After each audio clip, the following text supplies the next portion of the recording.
ঘুমের মধ্যে খারাপ স্বপ্ন, এটা আমরা অনেকেই দেখি।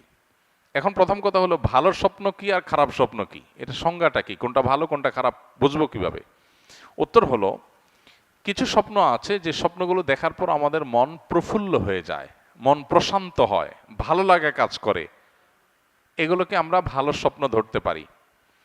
আর কিছু স্বপ্ন আছে যে স্বপ্নগুলো দেখার পর আমরা ভয় পাই, অস্থির হই, বিচলিত হই, পেরেশান হই, এগুলোকে খারাপ স্বপ্নের মধ্যে ফেলতে পারি।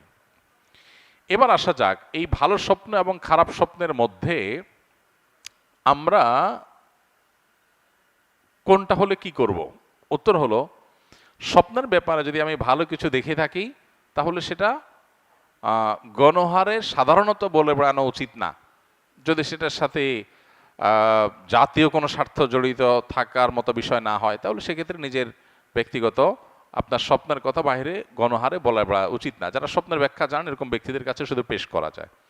দ্বিতীয়ত হলো, খারাপ স্বপ্ন যেটা পর আমি বিচলিত হয়েছি, এটা দেখার পরে প্রথমত যদি এমন হয় যে যে স্বপ্ন দেখেছি এটা দেখার পর আমার পেরেশানি লাগছে, আমি চিন্তাগ্রস্ত হয়ে যাচ্ছি, পেরেশান হয়ে যাচ্ছি, তাহলে এটা কখনো কখনো শয়তানের তরফ থেকে হয় মানুষকে পেরেশান করার জন্য। অহেতুক পেরেশানি, পরীক্ষা দিচ্ছি, দৌড়ে যাচ্ছি, বাস ছুটে যাচ্ছে, ইয়ে ছুটে যাচ্ছে, এগুলো বেশিরভাগ শয়তানের তরফ থেকে মানুষকে হয়রানি করার জন্য, কষ্ট দেওয়ার জন্য। এগুলো থেকে আত্মরক্ষার উপায় কি? সকাল সন্ধ্যার আমল নিয়মিত করা। ঘুমের সময় অনেকগুলো মাসনুন আমল আছে যেটা আমরা জানি না। ঘুমের সময় যত মাসনুন আমল আছে এগুলো যদি সবগুলো কেউ করতে যায়, মিনিমাম তার 30 থেকে 40 মিনিট সময় লাগবে মিনিমাম।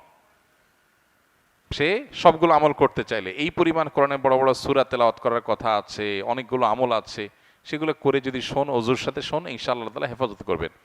কোনো কোনো সময় শারীরিক দুর্বলতার কারণে মানুষ এ সমস্ত স্বপ্ন দেখে, সেক্ষেত্রে সেই দিকটার প্রতি বিশেষ খেয়াল রাখতে হবে, দুর্বলতা যেন না থাকে। আর কিছু কিছু স্বপ্ন আছে যেগুলো মিনিংফুল, বোঝা যায় যে এটা আমাকে বিশেষ কিছু ইন্ডিকেট করা হচ্ছে, তো সেগুলো কখনো কখনো দেখতে বা আপাত দৃষ্টিতে খারাপ স্বপ্ন মনে হলেও সেটা আসলে ব্যাখ্যায় ভালো হয়। সেটা স্বপ্নের ব্যাখ্যা বিশেষজ্ঞ যারা আছেন, এক্সপার্ট, তারা বলতে পারেন। স্বপ্নে মৃত্যু দেখলেই যে মৃত্যু হয়, নট নেসেসারি, এরকম সবসময় না। কোনো কোনো ক্ষেত্রে এরকমও হয়েছে, এক ব্যক্তি আমাদের পরিচিত খুব, তিনি মৃত্যুর কিছুদিন আগে তিনি স্বপ্নে দেখলেন তার মৃত একজন চাচা, তাকে স্বপ্নে দেখলেন তিনি হাঁটছেন আর ইনি পিছনে পিছনে হাঁটছেন।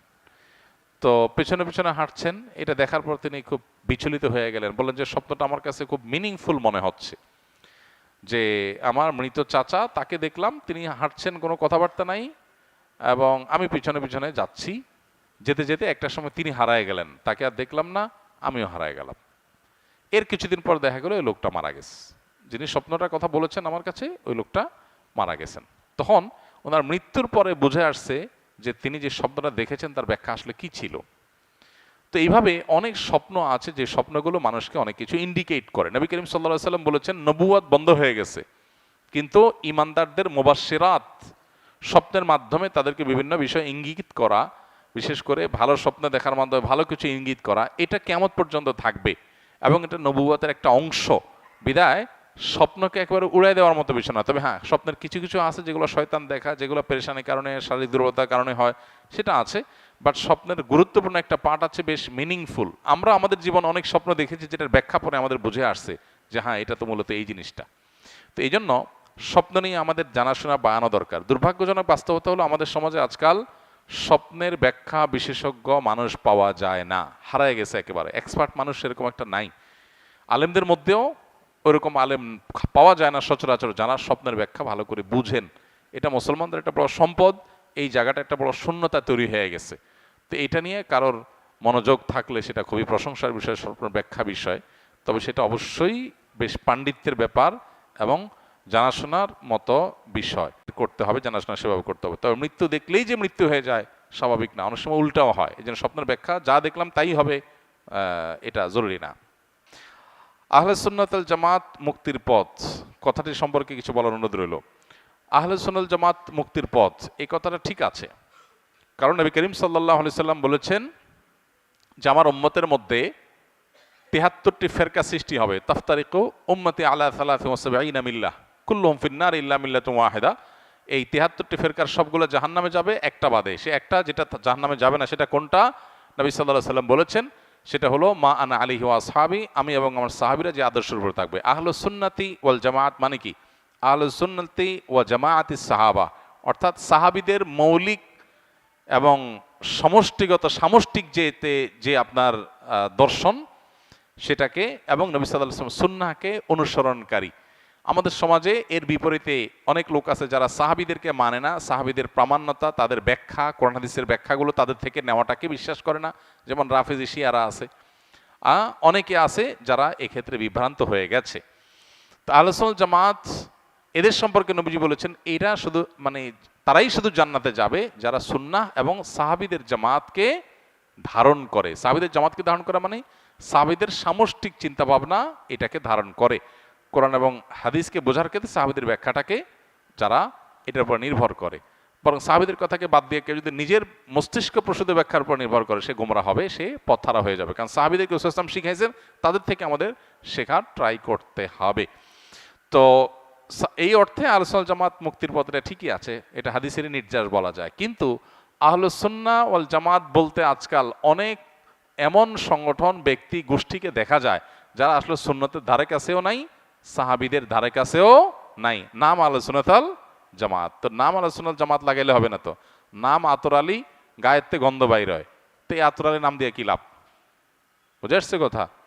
তো এই জন্য আহলুস সুন্নাহ ওয়াল জামাত নাম দিলে হবে না, সত্যি সুন্নাহ এবং জামাতে সাহাবার অনুসরণ এটা থাকতে হবে। তাহলে হাদিসের আলোকে তারাই মুক্তির পথে থাকবে বলে বোঝা যায়।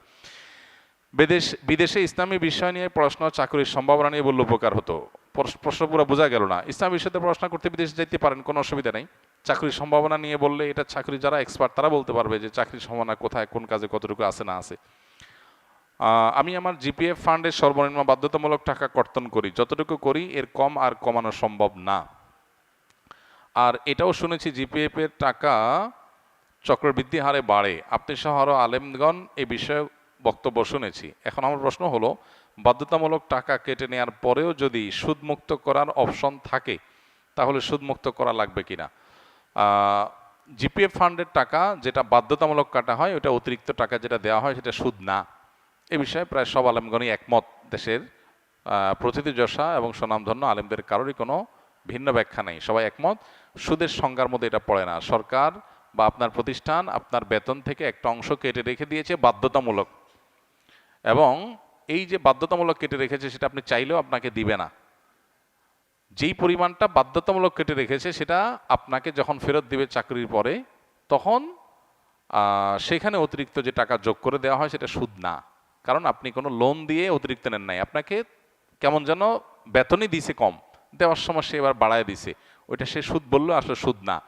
এখন সরকারি সাধারণত জিপিএফ ফান্ডে অপশন থাকে যে তুমি জিপিএফ ফান্ডের সুদ নিবা কি নিবা না, এটা অপশন থাকে চয়েস করার। তো এখানে আসলে তারা যেটাকে সুদ বলছে এটা সুদই না, বিধায় এটা আপনি নিতে পারেন, নেওয়াতে কোনো অসুবিধা নাই, বরং আপনি এটা নেওয়াটা সম্পূর্ণ হালাল আপনার জন্য।